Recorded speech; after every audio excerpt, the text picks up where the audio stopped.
Hello everyone. So this is Radhika Sahu, Assistant Professor of Psychology at Sage University, Bhopal.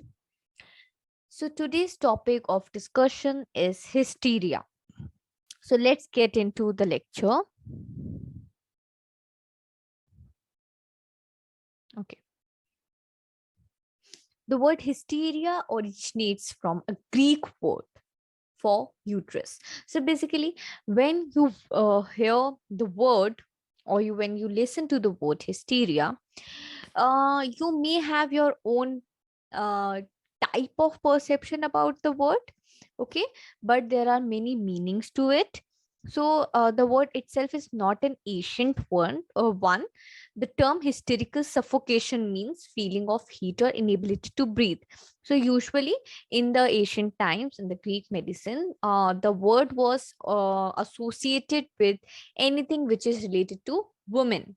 Okay, so that's why it was suggested that this is something which is physical cause of symptoms, and is entirely of physical cause and cause for the symptoms, but linking it with uterus suggests that the disorder is only for women.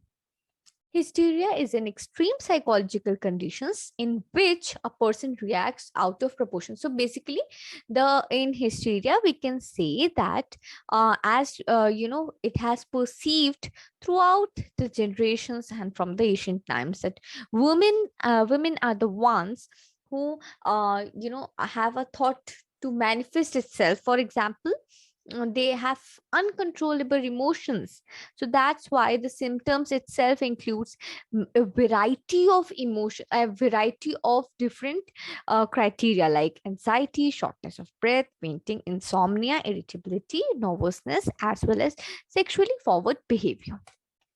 So some causes to this disorder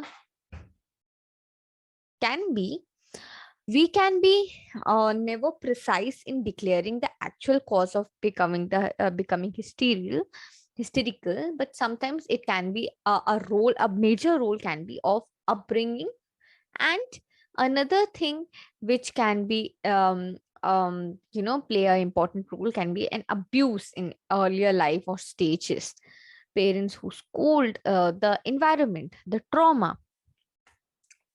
Next would be the most of the factors have mental impact, such as idleness of a person, sexual repression, heredity may also be a cause of hysteria, family background, fear, worry, depression, or any type of other mental illness, suddenly meeting an undesirable relative or friend which can trigger your trauma, unexpected failure, or whatever gives you a type of shock.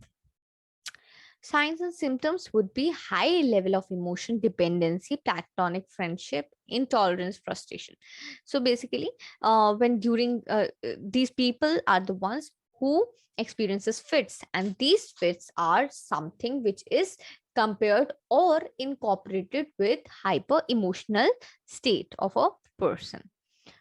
Okay. So this is a slide which shows some more symptoms in depth, and that's all for today's lecture. Thank you so much for watching.